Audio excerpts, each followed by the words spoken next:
পৈতৃক সম্পত্তি কিভাবে সন্তানদের মধ্যে বণ্টিত হয়। সে সম্পত্তি 1 লাখ টাকারও হতে পারে, 10 কোটি টাকারও হতে পারে। অ্যামাউন্টটা ফ্যাক্টর নয়, ফ্যাক্টরটা হচ্ছে বন্টন হওয়া। বাবার সম্পত্তি ছেলেদের মধ্যে বন্টন হওয়া। ভূমিকা করলাম, এবার ডাইরেক্ট পয়েন্টে আসি। মতিলাল নেহেরু নামটা আমরা সবাই জানি, খুব ফেমাস নাম। তার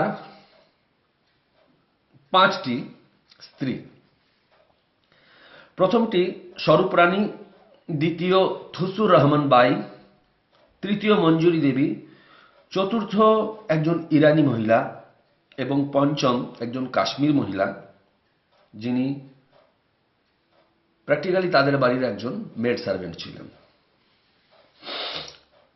প্রথম এবং তৃতীয়কে নিয়ে কোনো অসুবিধা নেই।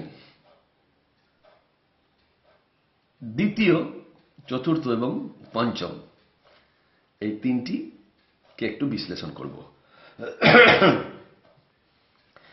দ্বিতীয় স্ত্রী থুসুর রহমান বাই, তার প্রথম স্বামীর নাম মুবারক আলী,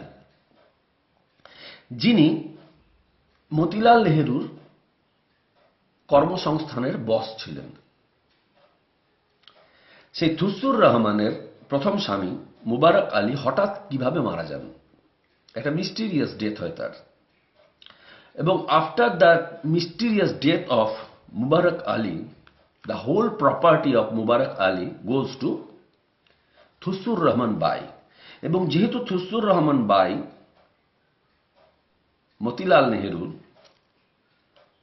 একজন স্ত্রীর মতন, যেহেতু তার প্রথম স্ত্রী ছিলেন, বাকিগুলো তাহলে ন্যাচারালি ইললিগাল, কিন্তু যেহেতু তখন আইন সেরকম কড়াকড়ি ছিল না, সেহেতু থুসুর রহমান বাই মতিলাল নেহেরুর আন্ডারে চলে যাওয়ার জন্য সমস্ত সম্পত্তি মুবারক আলীর, যেটি থুসুর রহমান বাইয়ের প্রথম স্বামী, মতিলাল নেহেরুর কাছে চলে গেল। এবং সে থুসুর রহমান বাইয়ের 2টি সন্তান, প্রথমটির নাম হলো সাইদ হোসেন এবং দ্বিতীয়টির নাম দেওয়া হলো জওহরলাল। মতিলাল নেহেরুর সন্তান, অ্যাডাপ্টেড সন জওহরলাল নেহেরু।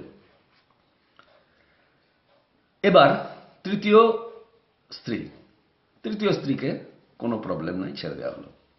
চতুর্থ স্ত্রী একজন ইরানি, তার পেটের সন্তান, সেই নামটাও কিন্তু আবার কমন হবে। তার নাম মোহাম্মদ আলী জিন্নাহ। চমকে গেলেন? জওহরলাল নেহেরু এবং মোহাম্মদ আলী জিন্নাহ এক বাবার 2 মায়ের সন্তান। এবার আসি পঞ্চমে। পঞ্চম স্ত্রী একজন কাশ্মীরি মহিলা, যিনি মতিলাল নেহেরুর বাড়ির একজন মেড সার্ভেন্ট ছিলেন। তাকে তিনি পরে বিবাহ করেন।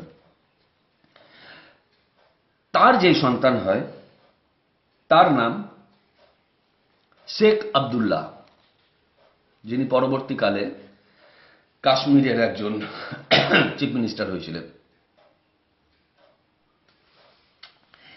ভারত ভাগ হওয়ার সময় খুব মজাদার মিস্টিরিয়াস ব্যাপার, কনফিউজিং অলসো। ভারত ভাগ হওয়ার সময় 2 ভাই বলল, আমার বাবার সম্পত্তি,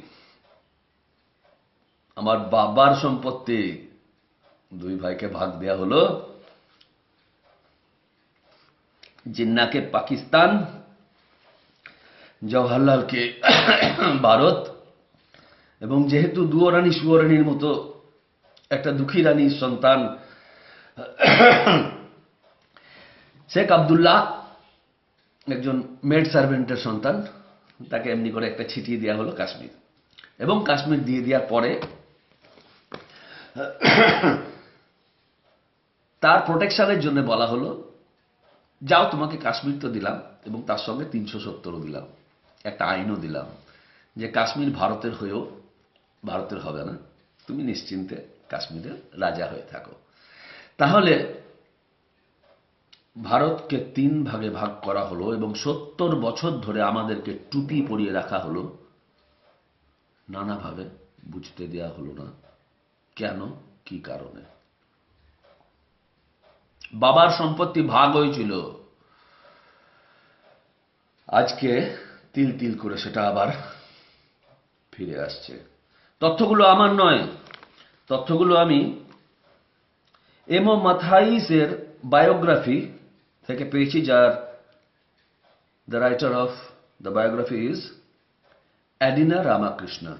যদি কেউ আমাকে চ্যালেঞ্জ করেন, তাহলে আমি যেখান থেকে ভিডিওটা পেয়েছি সেটাও দিয়ে দিতে পারি। জয় হিন্দ, বন্দে মাতারাম।